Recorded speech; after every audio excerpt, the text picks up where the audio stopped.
Hello नमस्कार दोस्तों, आप देख रहे हैं पीपीटी न्यूज और मैं हूं आपके साथ संजय रामफल। करते हैं फटाफट खबरों की तरफ रुख, बने रहें हमारे साथ, देखते रहें पीपीटी न्यूज। क्या रहेगा आज का मौसम, क्या रहेगा आज का मौसम, क्या रहेंगे सोना चांदी के भाव, वो तमाम जानकारी हमारे इस खास बुलेटिन में आपके लिए सुबह की फटाफट खबरों के साथ चाय के साथ लीजिए लुत्फ और देखिए हमारी खबरों का नजारा। 24 अप्रैल 2024 को चैत्र माह के कृष्ण पक्ष की पूर्णिमा तिथि है। इस तिथि पर स्वाति नक्षत्र और सिद्ध योग का संयोग रहेगा। दिन के शुभ मुहूर्त की बात करें तो बुधवार को अभिजीत मुहूर्त नहीं है। अब करते हैं सोना चांदी की तरफ। बुलेटिन एंड ज्वेलर्स एसोसिएशन के मुताबिक सोमवार की शाम को 24 कैरेट का शुद्ध सोना 72,875 रुपए प्रति 10 ग्राम था, जो आज सुबह 71,741 रुपए पर आ गया। इसी तरह शुद्धता के आधार पर सोना और चांदी दोनों सस्ते हुए हैं। भारतीय सराफा बाजार में आज 23 अप्रैल 2024 को सोना और चांदी सस्ता है। सस्ता होने के बाद सोने की कीमत 71,000 रुपए प्रति 10 ग्राम के पार है। वहीं चांदी का भाव देखा जाए तो 79,000 रुपए प्रति किलो से अधिक है। राष्ट्रीय स्तर पर 999 शुद्धता वाले 24 कैरेट 10 ग्राम सोने की कीमत 71,741 है, जबकि 999 शुद्धता वाली चांदी की कीमत 79,887 रुपए है। India Boolean and jewellers association के मुताबिक आपको बता दें कि सोमवार की शाम को आज सुबह 995 प्योरिटी वाले 10 ग्राम सोने के दाम घटकर 71,457 रुपए पहुंच गए। वहीं 916 22 कैरेट प्योरिटी वाला 10 ग्राम सोना आज 65,715 रुपए का हो गया। इसके अलावा 750 प्योरिटी वाले 18 कैरेट सोने के दाम 53,806 पर आ गए। वहीं 585 प्योरिटी वाला गोल्ड 14 कैरेट वाला सस्ता होकर 41,969 रुपए आ गया। इसके अलावा 999 प्योरिटी वाली 1 किलो चांदी आज 79,887 रुपए की हो गई। अब तो आज हम बात कर रहे हैं हरियाणा के चरखी दादरी के गांव स्वरूपगढ़ सांतोर में एक 47 वर्षीय किसान ने खेतों में आग देखकर आग बुझाने चला गया और वहां पर आग बुझाते हुए उनकी मृत्यु हो गई। बाद में पुलिस वहां पर पहुंची, पूरा गांव इकट्ठा हो गया और बाद में पुलिस ने शव को उठाकर सरकारी अस्पताल में लेकर आए गए और जहां उसे पोस्टमार्टम के लिए रखवा दिया गया है। प्राप्त जानकारी के अनुसार आपको बता दें कि आज दोपहर को शांतोर गांव में एक 10 एकड़ गेहूं के खेतों में अचानक आग लग गई। आग लगने का अभी जो कारण है वो सामने नहीं आया है, लेकिन उसमें ही गांव के 47 वर्षीय जब अपने खेतों में आग देखकर उसमें घुस गए और वो इतने झुलस गए थे कि वो तुरंत मौके पर ही उसकी मौत हो गई। आसपास के गांव के लोग दौड़े आए और पूरा गांव वहां पर इकट्ठा हो गया। बहुत ज्यादा नुकसान बताया गया है और पुलिस भी मौके पर पहुंच गई थी और शव को कब्जे में लेकर पोस्टमार्टम के लिए चरखी दादरी के सामान्य अस्पताल में उसका शव रखवा दिया गया है। और यहाँ पर काफी जो आला अधिकारी हैं वो भी मौजूद थे और जो बीजेपी नेता हैं सतपाल सांगवान और बीजेपी जो नेत्री हैं पहलवान बबीता फोगाट भी मौके पर मौजूद थी। इसके ऊपर सतपाल सांगवान ने क्या कहा ये आपको हम सुनाते हैं। पता नहीं हमारा तो दादरी का क्या कहूँ मैं, जो है ना रोजाना कोई ना कोई घटना होती रहती है और ये तो एक बहुत ही सीरियस घटना है कि गेहूँ के अंदर आग लगने से आज तक ये तो है थोड़ा बहुत जल जाता है गेहूँ पर, जो है ना किसी आदमी जो जला है उसका काम एक बड़ी दुखदायी घटना है ये। ऐसी मैंने तो आज तक अपनी ज़िंदगी में देखी नहीं और मैं तो चाह रहा हूँ कि जो है इसकी पूरी वेरिफिकेशन हो कि भाई आग कैसे लगी। गांव वालों को भी नहीं पता ये कहते कोई चीज़ ही ऐसी नहीं थी वहाँ नज़दीक जिससे आग लगी, नहीं कोई बिजली के तार थे, बिजली के तार कुछ भी नहीं था। तो ये कारण क्या है, कैसे अब उसने आग लगी देखी, उसने सोचा नहीं, उसने सोची कि वो बर्बाद हो रहे हैं तो अपना बुझा दे, वो वहीं पर बच गए। प्रशासनिक रूप से प्रशासन को करनी चाहिए, प्रशासनिक रूप से जो है ना मेरी एसडीएम साहब से तो बात हो रही, कल जो है ना मैं पूरी मैडम डीसी से बात करूँगा प्रशासनिक रूप से, तो वो तो जो गया वो तो दूसरी बात है। जो आदमी गया हमारा उसके लिए भी जो है ना, तो अपने लेवल पर इनको वेरीफाई करके मदद करें। प्रधानमंत्री नरेंद्र मोदी ने राजस्थान के टोंक सवाई माधोपुर में हनुमान जयंती के दौरान आयोजित एक रैली में कांग्रेस पार्टी पर हनुमान चालीसा सुनने को अपराध बनाने और राज्य में रामनवमी समारोह पर प्रतिबंध लगाने का आरोप लगाया।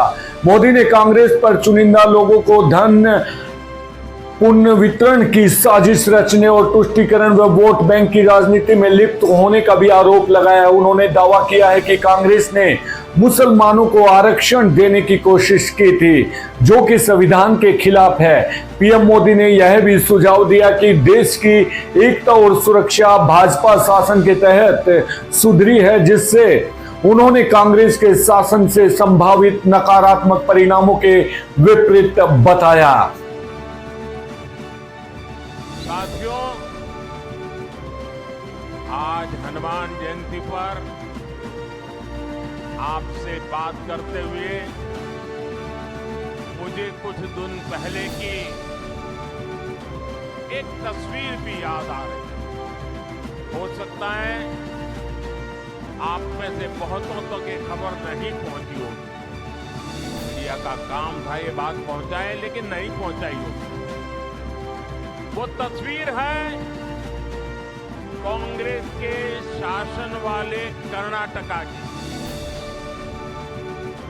कुछ दिन पहले वहां एक छोटा दुकानदार, उसको सिर्फ इसलिए बुरी तरह से पीटा गया, लहूलुहान कर दिया गया, क्योंकि वो अपनी दुकान में बैठे बैठे हनुमान चालीसा सुन रहा था।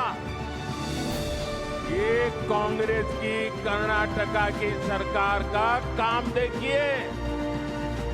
अपनी छोटी सी दुकान में एक गरीब आदमी भक्ति भाव से प्रभु हनुमान जी का स्मरण करते हुए हनुमान चालीसा सुन रहा था, उसको लहूलुहान कर दिया गया। आप कल्पना कर सकते हैं, कांग्रेस के राज में हनुमान चालीसा सुनना भी गुनाह हो जाता है। कांग्रेस के राज में अपनी आस्था का पालन करना भी मुश्किल हो जाता है, और राजस्थान तो खुद इसका भुक्तभोगी रहा है। अब सीधी सीधी बात है, जब उनके पार्टी, उनके सारे नेता प्रभु राम का मंदिर बने, प्रभु राम का प्राण प्रतिष्ठा का अवसर हो, मंदिर के लोग जाके रूबरू में आने के लिए निमंत्रण दे, सम्मान पूर्वक निमंत्रण दे, और पब्लिकली उस निमंत्रण को ठुकरा दिया जाए, तो उनके चेले चपाटे भी हनुमान चालीसा करने वालों को पीटेंगे कि नहीं पीटेंगे।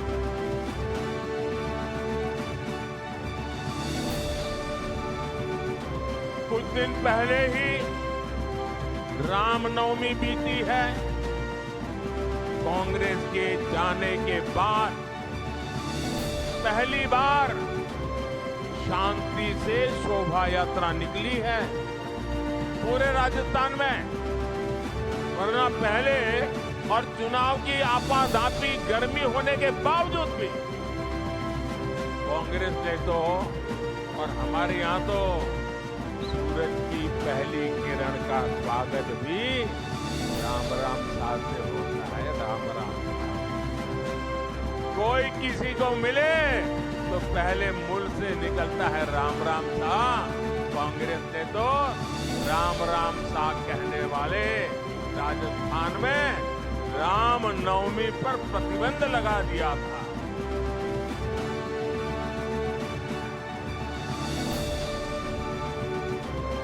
और हमारे किरोड़ी लाल ऐसे हर मुद्दे पर लड़ाई लड़ते थे।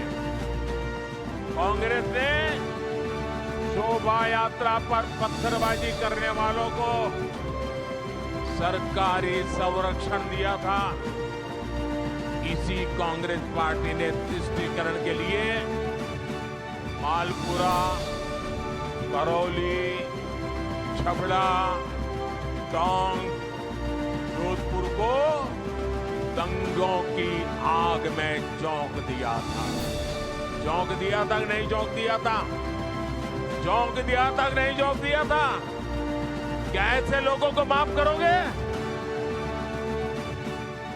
अब भाजपा सरकार आने के बाद किसी की हिम्मत नहीं है कि आपकी आस्था पर सवाल उठा दे। अब आप चैन से हनुमान चालीसा भी गाएंगे और राम नवमी भी मनाएंगे। ये भाजपा की गारंटी है।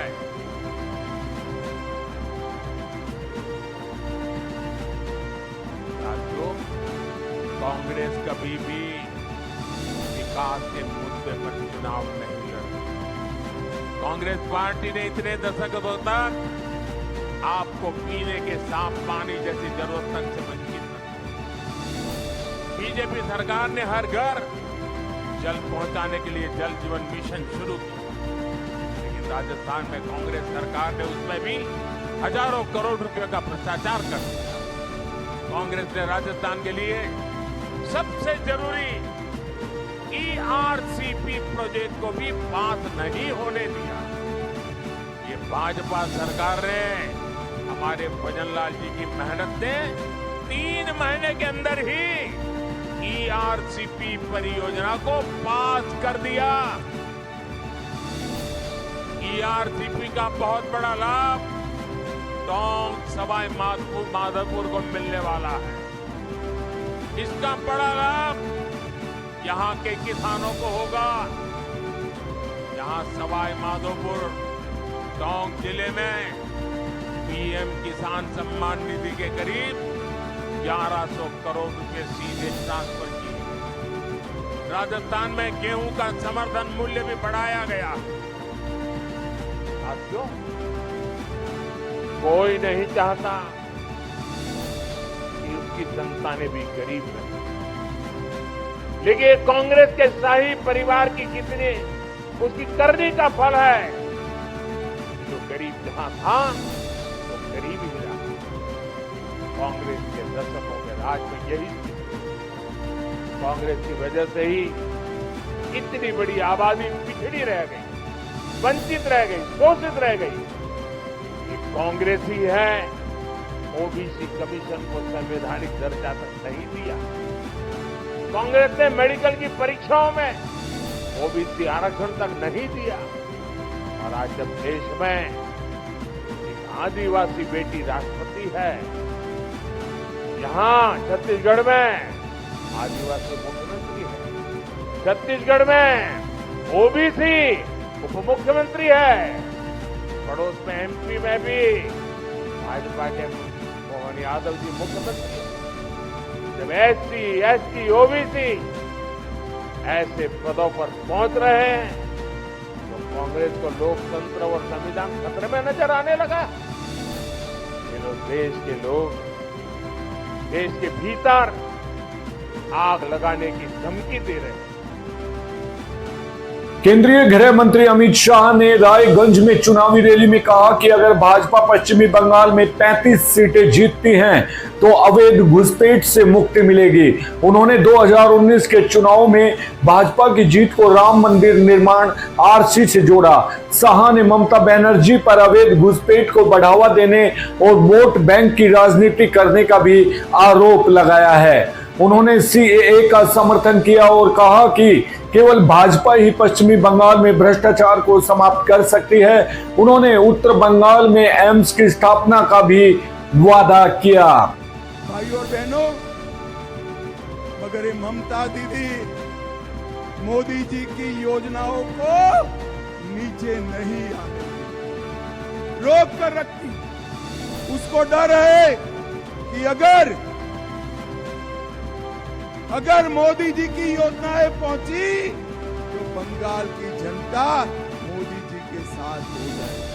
भाई और बहनों, मैं आपको मोदी जी का गारंटी देने आया हूं, 30 सीटें जिता दीजिए। ममता दीदी की हिम्मत नहीं है बंगाल के गरीबों के हक पर कोई संतरास करने की हिम्मत नहीं है, हिम्मत नहीं। एक कटमनी जो चल रहा है, कटमनी जो चल रहा है, उसको भारतीय जनता पार्टी समाप्त कर देगी। भाई और बहनों, जरा मन से सच्ची सच्ची बनाना, सीए आना चाहिए या नहीं आना चाहिए? बांग्लादेश से हिंदू, सिख, बौद्ध, जैन आए हैं, उनको नागरिकता मिलनी चाहिए या नहीं मिलनी चाहिए? ये ममता दीदी विरोध कर रही। मैं ममता दीदी को पूछने आया हूं, बांग्लादेश से आए हुए हिंदू, बौद्ध शरणार्थियों को नागरिकता मिले, उसमें आपको क्या तकलीफ है? क्या तकलीफ है? क्या अधिकार नहीं है उनका बंगाल पर? भाई और बहनों, अधिकार है या नहीं है? जोर से बोलो, अधिकार नहीं है। और एक और तो दीदी, आप घुसपैठ करा रही हो और घुसपैठियों को घुसा रही हो, और दूसरी ओर शरणार्थियों की नागरिकता का विरोध। मशहूर फिल्म निर्माता संजय लीला भंसाली ने हाल ही में अपने आगामी project Heera Mandi the diamond Bazaar के लिए अपने करियर का सबसे बड़ा सेट बनाने के बारे में बात की। भंसाली ने व्यक्त किया, मेरी हमेशा से अज्ञात में डूबने की इच्छा रही है, यह मेरे जीवन का सबसे बड़ा सेट है।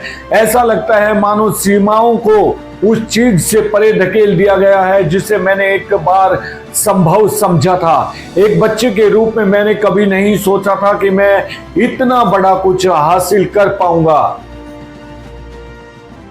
भारतीय जनता पार्टी, जो कि भारत की एक प्रमुख राजनीतिक पार्टी है, ने उत्तरी भारत के क्षेत्र में लद्दाख में आगामी लोकसभा चुनाव के लिए एक महत्वपूर्ण बदलाव किया है। उन्होंने यह निर्णय लिया है कि लद्दाख से वर्तमान सांसद जामयांग तशेरिंग नामग्याल दोबारा चुनाव नहीं लड़ेंगे। इसके बजाय उन्होंने तासी ग्याल संघ को अपना प्रतिनिधि चुना है। यह निर्णय लद्दाख के निवासियों द्वारा अपने क्षेत्र के लिए अधिक स्वायत्तता और मान्यता की मांग करने वाले विरोध प्रदर्शनों के बीच आया है। लद्दाख में चुनाव 20 मई को है। 5वें चरण के मतदान के दौरान निर्धारित हैं। 2019 के चुनावों में नामग्याल ने स्वतंत्र उम्मीदवार सज्जाद हुसैन को हराकर अपनी सीट जीती थी। ऑस्ट्रेलियाई पत्रकार अवनी दियास ने भारत छोड़ दिया है। उनका दावा है कि नरेंद्र मोदी सरकार ने उन्हें असहज महसूस कराया और उनके काम में बाधा डाली है। उन्होंने आरोप लगाया कि सिख अलगाववादी हरदीप सिंह निज्जर की हत्या पर उनकी रिपोर्टिंग के कारण उनके वीजा विस्तार को अस्वीकार कर दिया गया है। जानकारी के लिए आपको बता दें कि ऑस्ट्रेलियाई सरकार के हस्तक्षेप के बाद उन्हें अंतिम समय में 2 महीने का वीजा विस्तार मिला, लेकिन दियास को लगा कि यह बहुत देर हो चुकी है और उनके लिए काम जारी रखना बहुत कठिन है। उन्हें घटनाओं तक पहुंचने में कठिनाई हुई और उनकी स्टोरेज के लिए टेक डाउन नोटिस भी मिले। अवनी ने बताया कि भारतीय विदेश मंत्रालय के एक अधिकारी ने दियास को सूचित किया है कि उनका काम एक लाइन को पार कर गया है, जिसके कारण उन्होंने राष्ट्रीय चुनाव के दौरान अचानक भारत छोड़ दिया है। आंध्र प्रदेश के अकानापल्ली जिले के 20 वर्षीय मेडिकल छात्र दासरी चंदू की कजाकिस्तान की जमीन पर झरने में फंसने के कारण दुखद मौत हो गई। चंदू, जो वहां की एक यूनिवर्सिटी में MBBS की पढ़ाई कर रहे थे, अपने साथी छात्रों के साथ परीक्षा समाप्ति का जश्न मनाने के लिए झरने पर गए थे, लेकिन यह खुशी का मौका त्रासदी में बदल गया जब चंदू बर्फ में फंस गए और उन्हें बचाया नहीं जा सका। उनका शरीर बाद में बर्फीले पानी में निकाला गया। चंदू के पिता, जो एक मिठाई की दुकान के मालिक हैं, और उनका परिवार भारत में गहरे शौक में है। उन्होंने केंद्रीय मंत्री जी किशन रेड्डी से मदद मांगी है, जो चंदू के शरीर को भारत वापस लाने के लिए किर्गिस्तान के अधिकारियों के संपर्क में है। उत्तरी दिल्ली के जहांगीरपुरी में एक बिरयानी विक्रेता ने भगवान राम की तस्वीर वाली डिस्पोजेबल प्लेट्स का इस्तेमाल करके हंगामा खड़ा कर दिया। यह मामला रविवार को सामने आया जब हिंदू समूहों ने दुकान पर इन प्लेट्स को देखा। विक्रेता का सामना किया गया क्योंकि प्लेट्स का इस्तेमाल बाद में फेंका भी जा रहा था। पुलिस ने ऐसी प्लेट्स का एक पैकेट बरामद किया है और दुकान के मालिक को हिरासत में ले लिया गया है। एक वीडियो वायरल में पुलिस को स्थिति संभालते हुए दिखाया गया है। बजरंग दल और स्थानीय लोगों ने प्रदर्शन भी किया है, जिसके चलते विक्रेता की गिरफ्तारी हुई। पुलिस ने यह जांच कर रही है कि क्या यह कार्य एक मार्केटिंग स्टंट था या धार्मिक भावनाओं को आहत करने का इरादा था। अंबाला में किसानों को रेल रोको आंदोलन मंगलवार को 7वें दिन भी जारी रहा, जिसके कारण 925 ट्रेनें प्रभावित हुई। इसमें 140 मेल एक्सप्रेस और 231 पैसेंजर ट्रेन शामिल हैं। बाकी ट्रेनों के रूट बदले गए हैं। यात्रियों को घंटों का इंतजार करना पड़ा और कुली भी परेशान है। एक कुली ने बताया कि आंदोलन के कारण उनकी कमाई प्रभावित हुई है। यात्री मनीष ने दिल्ली जाने की परेशानी बताई। रेलवे अधिकारी ने कहा कि ट्रेनों की देरी बढ़ रही है और नुकसान का अभी भी आंकलन नहीं हुआ है। कल्याण लोकसभा सीट के सांसद और महाराष्ट्र के मुख्यमंत्री एकनाथ शिंदे के बेटे श्रीकांत शिंदे ने हनुमान जन्मोत्सव पर हनुमान चालीसा का पाठ किया है। उन्होंने अपनी इस मधुर आवाज में रिकॉर्ड कर सोशल मीडिया पर साझा किया है, जो वायरल हो गया है। श्रीकांत ने इसे एक अनुभव और सौभाग्य माना है और अपनी वाणी को हनुमान जी के चरणों में अर्पित किया है। उन्होंने यूजर्स से इसे स्वीकार करने और हनुमान जी की कृपा की कामना की है। पतंजलि आयुर्वेद ने सुप्रीम कोर्ट को बताया कि उसने भ्रामक विज्ञापन के लिए 67 अखबारों में माफीनामा प्रकाशित किया है। वरिष्ठ अधिवक्ता मुकुल रोहतंगी ने न्यायमूर्ति हिमा कोहली और न्यायमूर्ति एहसानुद्दीन अमानुल्लाह की पीठ को यह जानकारी दी। बाबा रामदेव और आचार्य बालकृष्ण ने पहले बिना शर्त माफी मांगी थी। इंडियन मेडिकल एसोसिएशन ने पतंजलि पर ड्रग्स एंड मैजिक रेमेडीज अधिनियम का उल्लंघन का आरोप लगाया है। कोर्ट ने पतंजलि को 30 अप्रैल तक माफीनामा रिकॉर्ड पर रखने को कहा है। रक्षा मंत्री राजनाथ सिंह ने खूंटी में आयोजित जनसभा में कहा कि कांग्रेस ने भारत के धर्मनिरपेक्ष ताने बाने को नष्ट किया है और हिंदुओं और मुसलमानों को आपस में बांटा है। उन्होंने भाजपा प्रत्याशी अर्जुन मुंडा की प्रशंसा की है और कहा है कि प्रधानमंत्री मोदी ने भारत को विश्व मंच पर सम्मान दिलाया है। उन्होंने भारत की आर्थिक प्रगति का उल्लेख किया है और राज्य के पूर्व सीएम की अनुपस्थिति पर टिप्पणी की है। मुख्तार अंसारी को जहर दिए जाने के मामले में बड़ा खुलासा। हार्ट अटैक की बात के बीच में विस्रा रिपोर्ट आई सामने। अब खबर विस्तार से। जानकारी के लिए आपको बता दें कि विस्रा रिपोर्ट न्यायिक जांच टीम को भेज दी गई है। विस्रा जांच में जहर दिए जाने की पुष्टि नहीं हुई है। गौरतलब है कि 28 मार्च की देर रात बांदा जेल में बंद मुख्तार अंसारी की मेडिकल कॉलेज में इलाज के दौरान मौत हो गई थी। मुख्तार अंसारी की मौत के मामले में खुलासा हुआ है। जहर के आरोप के बीच आई विस्रा की रिपोर्ट। जानकारी के लिए आपको बता दें कि रिपोर्ट में हार्ट अटैक से ही मौत की पुष्टि हुई है।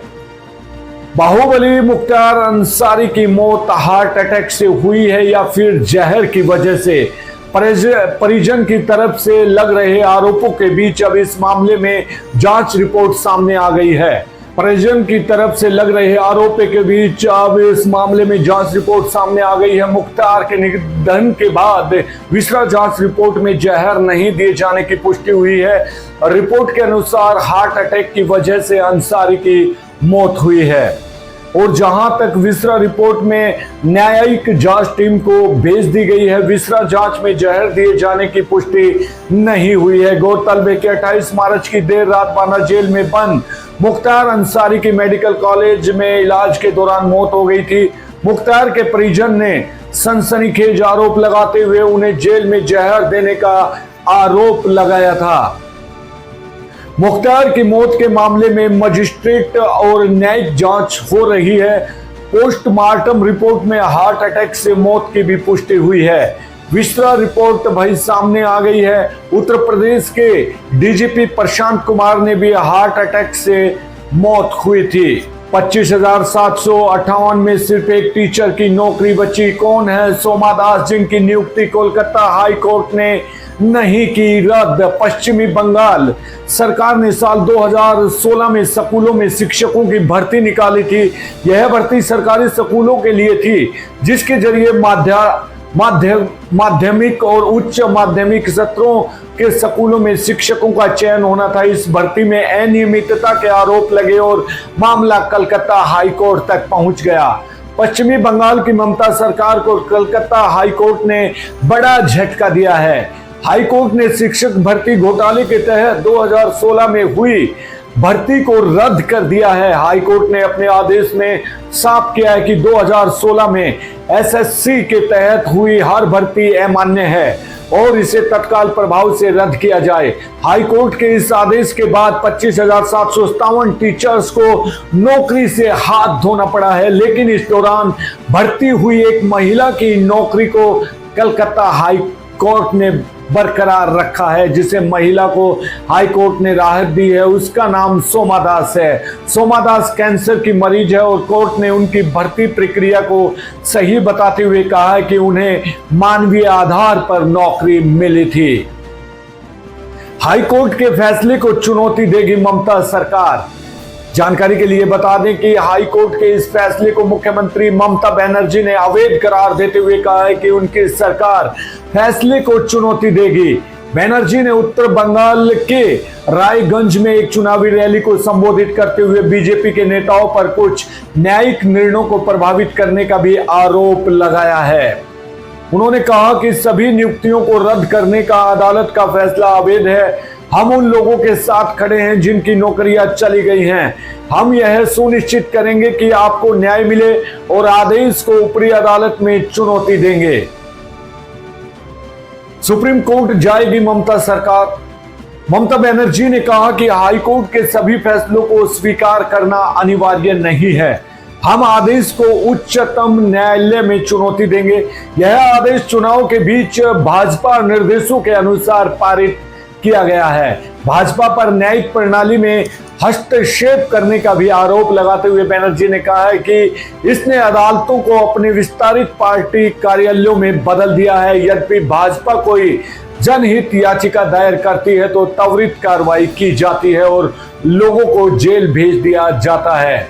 जब अन्य लोग याचिका दायर करते हैं तो कोई कार्रवाई नहीं की जाती। कलकत्ता उच्च न्यायालय के पूर्व न्यायाधीश अभिजीत गंगोपाध्याय के इस्तीफा देने के बाद भाजपा में शामिल होने के स्पष्ट संदर्भ में बनर्जी ने कहा कि संबंध स्पष्ट है और सभी को दिखाई दे रहा है। क्या बोले सिद्धार्थ मजूमदार।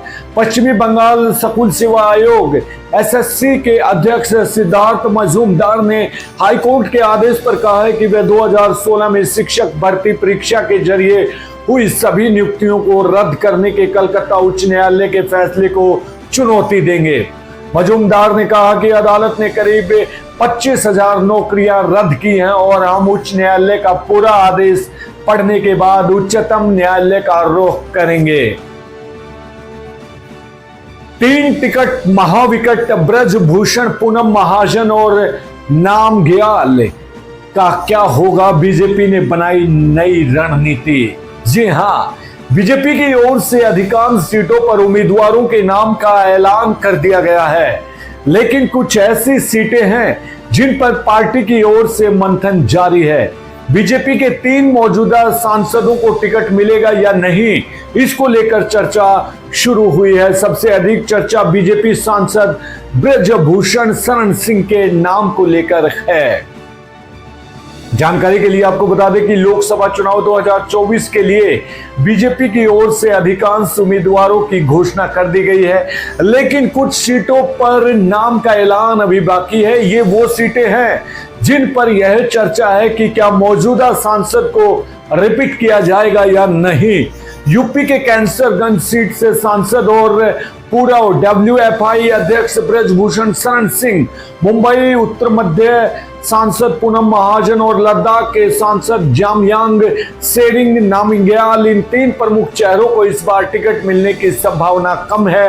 पार्टी सूत्रों ने संकेत दिया है कि ब्रजभूषण शरण सिंह की पत्नी केतकी देवी, जो पूर्व में गोंडा से सांसद रह चुकी है, उनको बीजेपी उम्मीदवार बना सकती है। यौन उत्पीड़न मामले में अदालत के आदेश के मद्देनजर अंतिम फैसला बाकी है।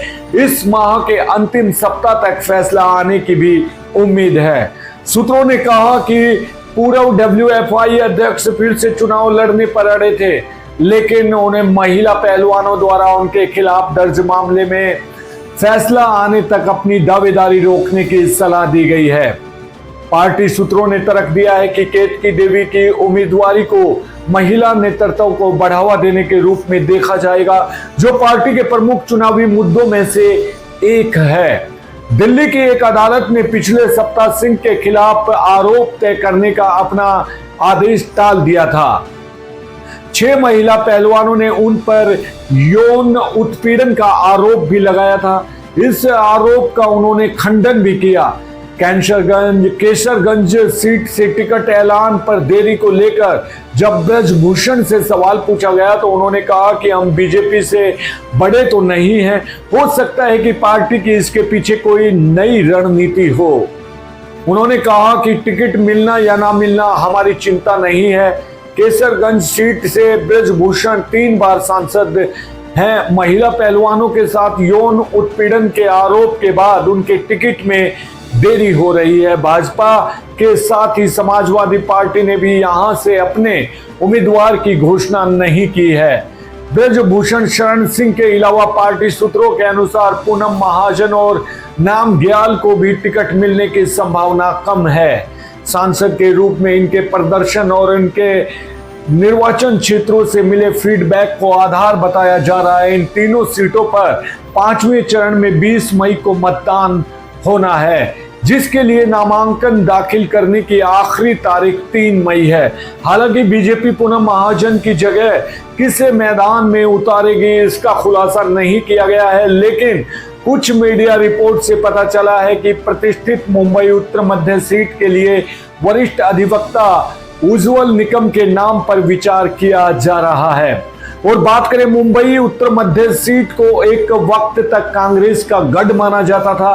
बाद में बीजेपी की सहयोगी शिवसेना ने अपने प्रत्याशियों विद्याधर गोखले 1989 में, नारायण अठावले 1996 में और मनोहर जोशी 1999 की जीत के साथ यहां अपनी उपस्थिति दर्ज कराई। 2014 में मोदी की लहर में पूनम महाजन को इस निर्वाचन क्षेत्र से पहली जीत मिली। 2019 में भी उन्होंने सीट बरकरार रखी।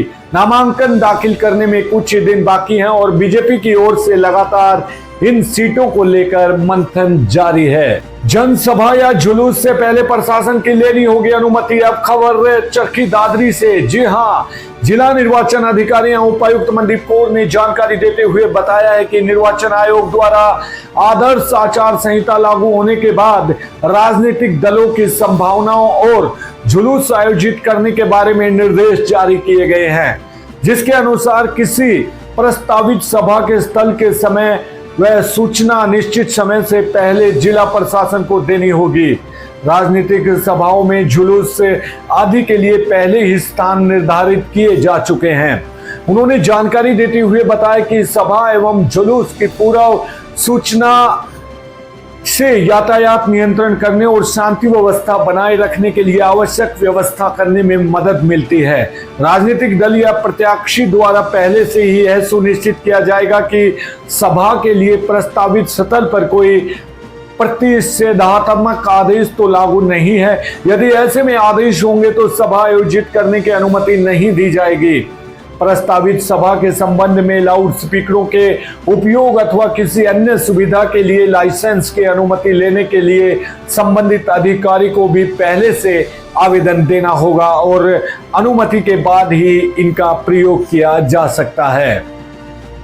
राजनीतिक दल अथवा प्रत्याशियों द्वारा जुलूस आयोजन के बारे में निर्वाचन आयोग के आदेशों की तरफ ध्यान दिलाते हुए उपायुक्त ने कहा है कि जुलूस आरंभ करने के समय और स्थान, अपनाए जाने वाले मार्ग तथा जुलूस समाप्त होने के समय व स्थान से पहले निश्चित होने चाहिए और उनके बारे में जिला प्रशासन को अग्रिम सूचना देना आवश्यक है। ऐसे जुलूस के कार्यक्रम में सामान्यतः कोई परिवर्तन नहीं किया जा सकता।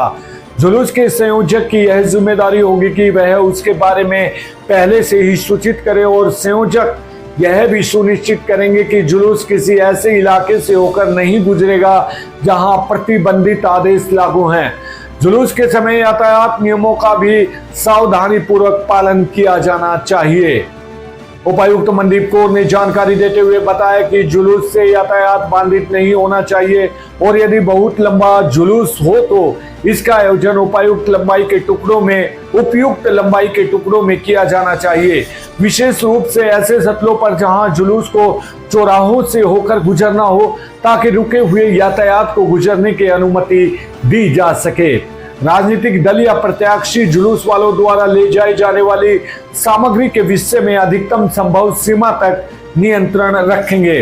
उन्होंने ये भी कहा कि अन्य राजनीतिक दलों के सदस्यों या उनके नेताओं के प्रतीक का आभास देने वाले पुतलों को लेकर चलने, सार्वजनिक रूप से उक्त पुतलों को जलाने और प्रदर्शनों को किसी राजनीतिक दल या प्रत्याशी द्वारा प्रोत्साहित नहीं किया जाना चाहिए। कोई भी अधिकारी व कर्मचारी चुनाव को लेकर ना दे बयान। जी हां, जिला निर्वाचन अधिकारी एवं उपायुक्त मनदीप कौर ने विभिन्न विभागों के अधिकारियों के लिए निर्देश जारी किए हैं कि किसी भी विभाग का अधिकारी या कर्मचारी मीडिया को बिना किसी तथ्यों के आधार पर चुनाव से संबंधित किसी भी प्रकार की जानकारी